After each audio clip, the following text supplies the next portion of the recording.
Ask the Mayor. Your chance to ask the Mayor of Weymouth questions about the town and or anything else that you have concerns about. Ask the Mayor is pre-recorded. And now it's Mayor Bob Hedlund.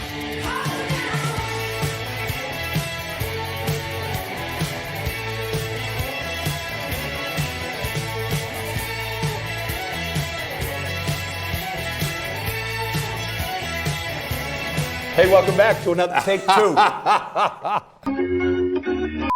Hey, welcome back to a fun day at the office of the Mayor of the town of Weymouth, Robert Hedlund. My name is Jim Melody. I am your citizen advocate and inquisitor, and you are tuned in to another episode of Ask the Mayor, starring the Mayor of Weymouth. A fun day. Fielding questions from the resident curmudgeon is a fun day. Well, we got to keep it light here, Robert. Okay. You know, every day above ground is a good day, as we like to say when we get a little older. So yes, we are having a few laughs here, and as always, we want to thank our good friends at WETC for their great work. The lights are bright. They're on. Robert, are you ready for your first question? We're ready. We were ready on that first take, Jim. Okay. Sorry, I interrupted your paper throwing hijinks. All right, Robert, this one's called Keeping Weymouth Clean. Hi, Bob Hedlund. I'm a longtime Weymouth resident and take pride in keeping this earth clean. I am grateful for our beautiful parks. The problem is not having enough trash barrels in these parks or we need more emptying secured covers. Also, when you visit parks on cable and see litter, do not kick the litter and let me put my glass back on. Also, when you visit parks on cable and see litter, do not kick the litter and describe the nip bottles. Please, as a leader, pick it up. Oh, so you're getting a kick in the pants on this one. So when you visit parks on cable and see litter, do not kick the litter and describe the nip bottles. Please, as a leader, pick it up. Keep up the good work. More available barrels with good covers would be great. The seagulls pull them off too. And be sure the barrels are emptied more frequently, especially in if high winds are in the forecast, I suppose much like today. That's thanks from Tracy Brennan. And P.S., can you please comment on when is the spring cleanup day? So, Robert, were you guilty of kicking litter or nip bottles on another show? Pretty sure I kicked the Dr. McGillicuddy's nip bottle. As a matter of fact, hopefully my way. On an episode of Development Update, we've gone to great lengths to clean that park up. So what park was it? I think I was kicking it out of frustration or demonstrating it or kicking it so the camera crew could get a better view of it. But we did a development update showing, and by the way, use this opportunity that all of the work that we were highlighting that was going to occur is pretty much done, and we're getting great feedback on opening up trails in a number of our parks. Little boardwalks have been built over streams, creating better access in places like the Bradford Torrey Bird Sanctuary. Tons of feedback on that already. Phenomenal. They're finishing up some work in House Rock Park, nice trail House system. Rock, ooh. Very inaccessible place that's now accessible. Great. The Dr. McGillicuddy's was at Cavern Rock Park, which had some existing trails but have been kind of formalized, cleaned up. Cavern Rock Park. And the area that she describes was a filthy, dirty, rotten dumping ground. And one thing we didn't show on that episode of Development Update, not only was there Dr. McGillicuddy's, we were joking around, we were going to call it Dr. McGillicuddy's Park. There were so many Dr. McGillicuddy's nip bottles, which is a departure from what I see as I'm walking around town, because 80% of the nips I see on the ground, and there are tons. Sunday I walked East Street, part of East Street, and there must have been 100 in a short stretch of East Street I saw. And these things get washed into catch basins, they wash out to the back river, it's a disgrace. And I think they ought to extend the bottle bill to cover nip bottles in addition to plastic individual water bottles, which I actually got a vote on when I was in the Senate. The only roll call vote they got on that. In 30 years, the bottle bill's been in place. That's my little editorial comment on that. But let me finish my rant. But you think people are just taking the nip balls and throwing them away? And absolutely. Just walk the street and look. Gross. It's disgusting. It's unbelievable. Wow. But for some reason, McGillicuddy's was the favorite of someone that was visiting there. In addition to that, there were hypodermic syringes there. Oh. And we like to think with the work that we've done in cleaning up that section, putting a parking lot there, creating access. In fact, one of my neighbors, and I'm not that close to that particular park, saw the Development Update segment, and that first week took his kids over there and explored that area. So we think that activity for what it should be, which is people on the weekend going in there and hiking and getting fresh air and recreating, will chase away the miscreants that are in there trashing the place. It's not always the case. But there are some places, in answer to her question, where it's not practical to have barrels in places like that. And we would expect, like some of our national parks, like some of our state parks, or most of our state parks, you take it, you carry in what you carry out what you carry in. You know, you're going to bring a bottle of water with you, bring it out with you. It's just not practical to have barrels in passive recreation parks like that. Playing fields, things like that, it's obviously a different story. We have a very crack cleanup crew, as you know. Fully staffed? A couple of them. Your cousin or something like that. Everybody's cousin. He's everybody's cousin, right. So, you know, we do our best. It's hard to keep up when you see the lack of respect people have for their own town, never mind parks, but just about everywhere. You know, I mean, the same person that tosses a nip bottle out a window of a car isn't going to think twice about leaving trash in a park. And it was well publicized this week on social media. The recreation department was extremely ticked off and frustrated with dog feces at our playing fields. It's just absolutely... On the new fields? Well, the one example that really set our recreation department director off was a giant deposit, shall we say, that was 4 feet from the fully stocked dog... Holy smokes, will you? The what bags do you there? call it? The bag. Yeah, I know. The bag yeah, dispenser. Yeah. And son of a gun, huh? a giant pile of it, like right there. Wow. And no, it wasn't coyote poop, folks, okay? You know? So you know, we're always going to have the ignorant amongst us that just have lack of respect for lack of pride, lack of respect for their own community, I'm assuming.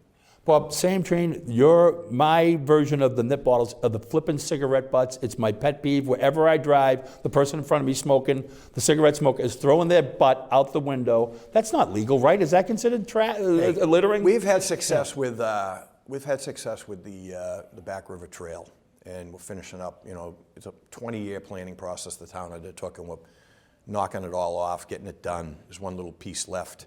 Osprey Overlook Park is part of that. Great Esker is part of that. The Kibbe property. It's been such a success. Folks on the other side of town are looking for us to kind of have a similar kind of thing in place. The Four River Trail, we're going through our open space master planning. We just had a public hearing, and we think we got a grant for some planning money to do the Four River Trail. It's going to be a little more complicated. There's like power grid easements and things like that. But I've done 2 walks now, some of my own, but I've done 2 formal walks with folks from the Idlewell Improvement Association and, in one case, town staff. And it is unbelievable, the plastic waste that has washed up on the shores of the Fore River over towards Commercial Street side and Idlewell.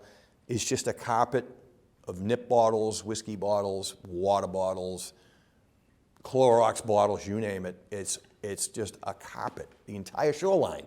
This is all coming in from the salt water, and right? you see these pictures, you know, you think of photoshopped of plastic accumulation in the South Pacific. It's got to be real. I mean, they got a real problem with what, you know, Indonesia, the Philippines, and stuff they're just dumping that's going out in the sea. It's insane, and it's happening in our own backyard. Wow. But when someone throws a lit cigarette... we argue about, you know, other things like plastic bags and straws and things, but the amount of plastic refuse and beverage containers is just staggering.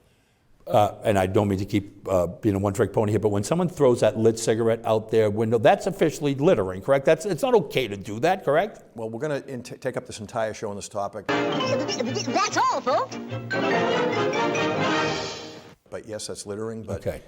When was the last time you saw anyone every day hit I've for seen littering? 2 or 3 times. Because the state, and I tried to do something when I was in the legislature, I got no interest on this, but a cop just can't write a ticket for someone when he sees someone littering. They have to summons them, they have to issue a summons and bring them into court and have a hearing. Son of a gun. It's a because joke. These people, I always give them a toot. I'm like, what the heck? It should be like a speeding ticket, and you should be able to write someone up. Something else. Those things are unbelievable. It sounds like we got a couple of tears on this situation with all the plastic bottles. But I'm with her. Who's the call? With the, that came writer. from Tracy Brennan. Thank you, Tracy. Great Thank question, you. obviously, and an important issue to the town.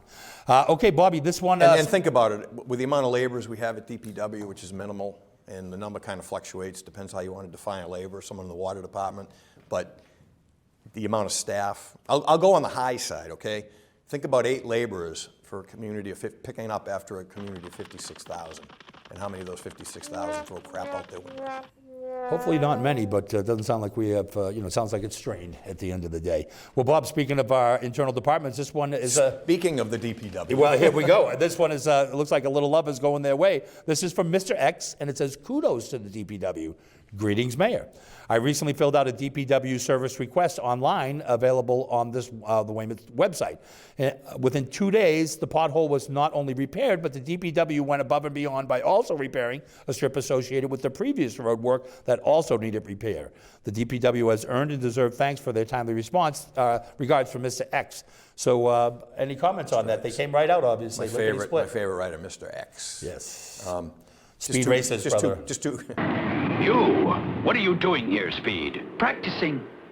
You must not be in the race. I will be, and I can beat you. I'll prove it. Two quick comments. I wish there wasn't a pothole there in the first place that they had to fill. But, we are in New England, so they do happen. I think we should do, because we're really focused on roads, and it is frustrating for people, and it's frustrating for me, believe me. That's my one bugaboo in addition to litter. But we should probably do a development update on what's happening this spring on roads, because we're doing more road work this year than any single paving cycle in the history of the town. I can... Even adjusting for inflation. I had a similar experience with the DPW with the pothole on my road, which we've talked about before, which is not officially public access. They were out there within the week. They filled the minor pothole. They were absolutely phenomenal. I was very grateful, and I'm as grateful as Mr. X was and is. But Bob, I'm going to segue from there to... The other point on this. The DPW service request online is not Facebook Messenger to me. Okay. People they use you as a conduit? That's where half these things come in, and they think I sit there all day and monitor it, and that's the way to contact the mayor. But go online, go to the town website. It's much more efficient than IMing me on Facebook about a pothole in your neighborhood. Please. Bob, I'm sure I speak for everybody in this town when we hear about the continued improvements to our roads. Of course, the big bugaboo for the kid from South Weymouth is the Union Street, and that's where your parade's going up. I think you're going to lose some lives on the St. Patrick's Day parade. Is there any updates on that road, or is that basically it is what it is at this point? Yeah, it's getting done this paving season because the gas company's finally finishing up. So we can look forward to... I can't pave a road while the gas company's digging it up. Same with Summer Street, for instance, is a great one. We're dying to get at Summer Street. Gas company's got 2 more years of work on that road. But 2 more years. But the work on Union Street looks like it's coming to a conclusion? Mm-hmm. Yeah.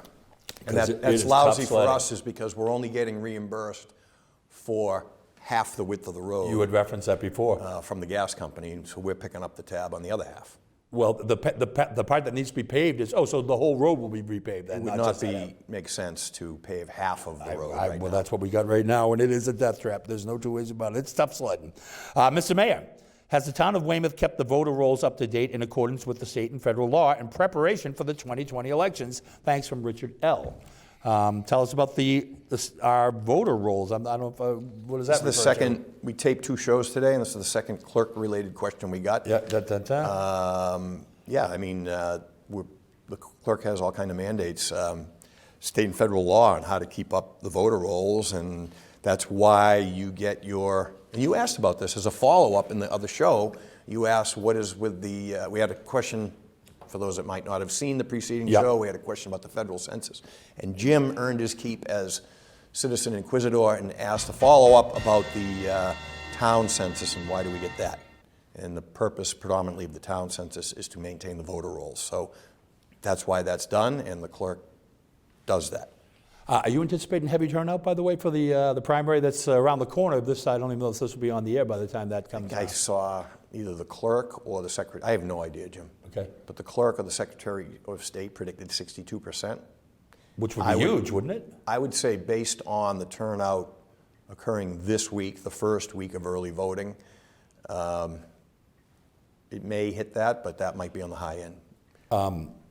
I think the clerk expected more turnout in the early voting than we are seeing.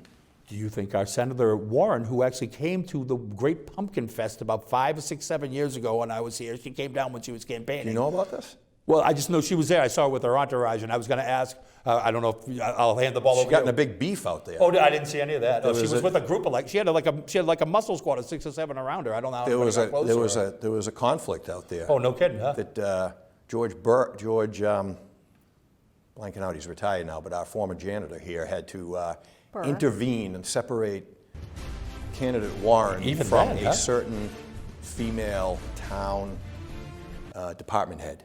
Son of a gun. Mayor Kay issued, I just learned this literally yesterday, by Wow. the way. This was not a That's why plan. I'm here.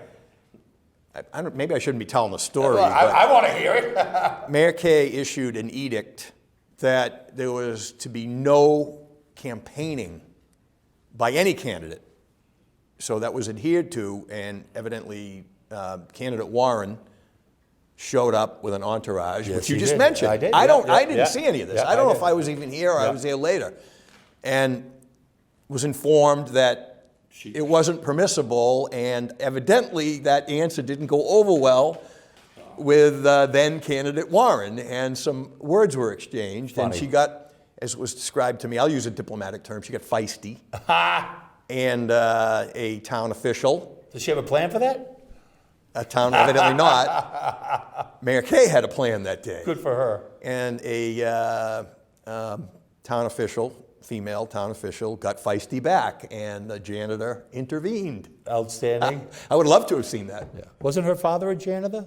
She should be very respectful of that position. You're right. You're good today. You're on the beam today, Jim. Right, enough of It's the that. bright lights, big city. Enough of that. Let's get to the next one. My question to you, though, was: do you think We're setting a record for low number of questions. do you think she will lose her home state in this primary that's coming up? I have no idea. Yeah, who knows? Okay. All right, let's keep moving forward then. I mean, the polls show her and Bernie in the lead here in Massachusetts, and, you know. Stay tuned, as we say at Ask the Mayor. All right, Robert. Hi, Mayor Bob. I thought when Kenny Ryder bought that old Buick dealership at 660 Broad Street, there was going to be a restaurant there. Right now, it remains a shell of a building, and the only thing half built at this point are the condos. Do you know what is going on with this site? Thanks, Estelle. Do I just know what's drove going- by it Yes. on my way here today. I hope I know what's going on with the site, unless he's throwing us some curveballs on this one, as he's done on a couple of recent projects, obviously, that have been He's got a well documented in the fastball, a paper. curveball, he's got a knuckleball. Despite major issues that we've had with him as of late, because we have obviously been opposing the controversial 40B development that he's proposed in Idlewell, this plan has been fairly well received. It's a mixed use. And by the way, the zoning there is some existing zoning that's been in place forever. This isn't part of our commercial corridor overlay or anything like that. Personally, I like the fact that the old building's being preserved. Looks great. It's some interesting history at that site. There was once a fire station there. There was a shoe factory that was there preceding the fire station, and then the car dealership. So there's been three kind of, prominent operations there through the years. Lincoln Peralt was that car dealership. Well, how? Because I went to Immaculate, for heaven's sakes, back in the '60s. When was that? I don't ever recall an operating business actually being in that space. I do remember it. You do? Okay. It was a Sunoco, I think, at one time. It was a Sunoco gas station there, but Lincoln Peralt was a Buick dealership. Okay. And I don't know if it was active then, but I do remember when the old sign was still up. Yeah, it always seems to have been closed down for in my recollection, but what do I know? And then there was a welding shop in there. Greg, what's his name, who passed away, was there. Your buddy Bob Amble used to store his signs in there. Oh, hey now. Don't want to open up any old wounds, Jim. Your first conquest. Right. So, but anyway, so he's preserving the old brick structure, which we think is good. We like the fact he's going to have a retail kind of tenant in the front. He's not planning in on the last- operating the restaurant? No. I think he indicated to us a while ago that he has a restaurant operator that we will quote unquote like, that's going to do breakfast and lunch there. Sounds good. And then he has, of course, the residential in the back. So he's been cooperative, working with, for the most part, with planning there. We're not getting the same cooperation in Idlewild, of course, but on this particular one, that's his plan. So, and I think there might be another retail, commercial in the front space there, but the bulk of it will be taken up by, and he did pare the back down a little bit. He was going to relocate his business there, but he felt he needed more sufficient parking for the retail operation, the restaurant side. So there's parking directly behind it. To the left of the residential, it will be for the restaurant. It says right now that it remains a shell of a building. It's been a shell probably for the last year. It's just one of those things where construction just moves slow, right? But it's advancing and everything. Yeah, I can't speak for what his timelines are. I mean, I know that they just got, the council had hearings on moving a pole that went on for 3. You covered it on Weymouth in the Know, Waymo in the Know, or whatever you call it, in the Know, Waymo, or whatever. Weymouth this week. Hey everyone, it's Jeff from WETC, recapping all of our programming for the end of February for your Waymo in the Know.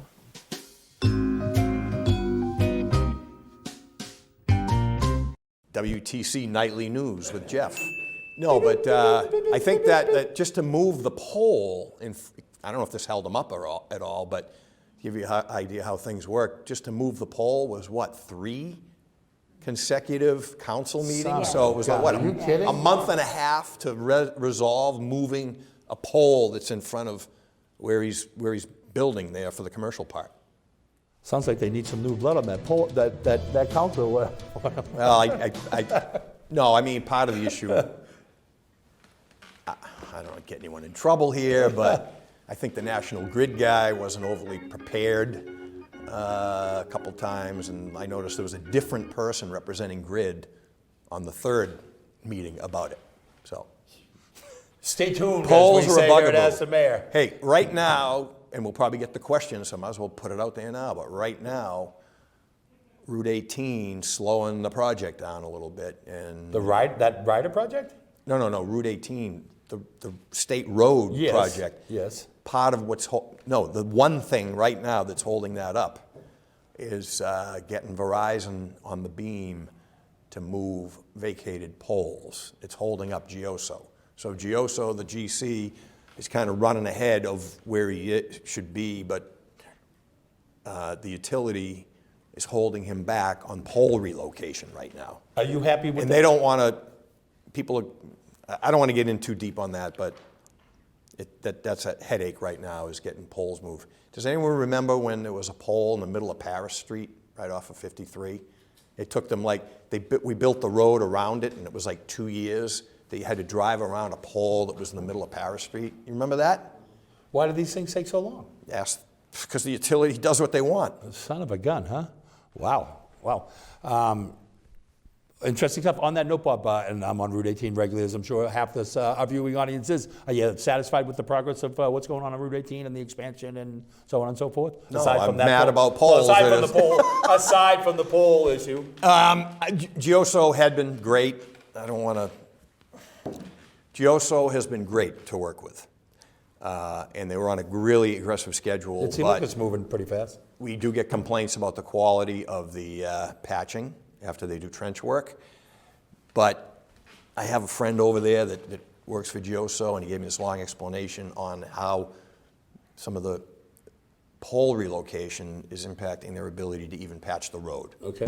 Now, I'm going to have a whole bunch of people who probably know better than me that are watching this and probably think they know better than Gioso too, that aren't going to buy that explanation, but I'm just, don't shoot the messenger. But what is that? But the road condition really is horrible, and frustration with the utilities moving the poles.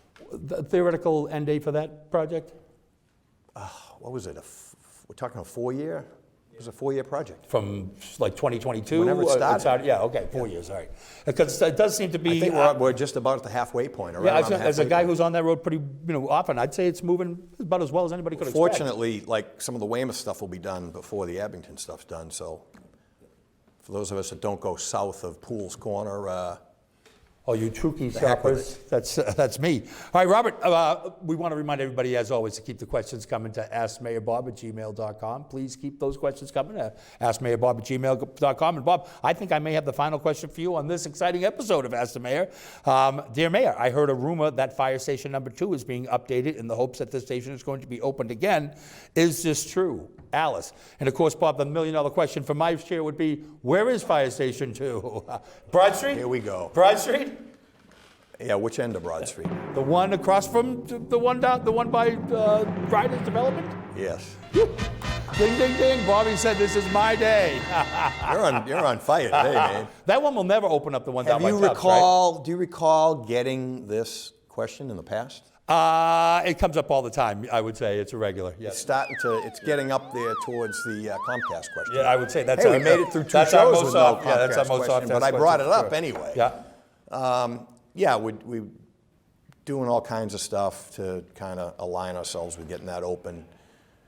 Work to the station, staffing through us funding increased personnel and through Safer grant that we got, and the purchase of new equipment. So everything we've done is to align ourselves with in preparation for reopening Station 2. As I sit here, and by the time this airs, it's not inconceivable, and I may have said this before, but remaining factors would be basically union issues. Because you're going to have to add to the staff of the current... Well, why would that be a union issue? If I'm with a union and I'm looking to add people. And management is giving me more members, would that be a sticking point? I'd say, where do I sign? Thank you. But I don't want to get too deep into contract negotiations on the air, but right now I'd say just about everything is resolved other than outstanding union issues, the staffing, the equipment, the repairs to the building, et cetera. So hopefully, and I know that we are close, I'm not on the negotiating team, HR, chief of staff, and legal are right now, but the timing is frustrating because, we think we have the same goals that labor has in this instance, and we think we've been generous, so we think we're close. Excellent. So it's on the horizon, shall we say. Yep. Well, I think that's going to conclude this episode of Ask the Mayor. Bob, any other final thoughts or comments as we move into the springtime? And no, but I think we closed the last show with combat, but I think a more appropriate title, a more appropriate show then, so we'll use it now. Given the subject matter that we were dealing with that led us to think about combat, we should have used the Rat Patrol, which you thought was as he said, it's my day. Today is my day. Well, stay tuned for the Rat Patrol. I used to love that show. If you have a question, please email the mayor at askmayorbob@gmail.com. That's askmayorbob@gmail.com. Maybe your question will be answered on the next episode of Ask the Mayor.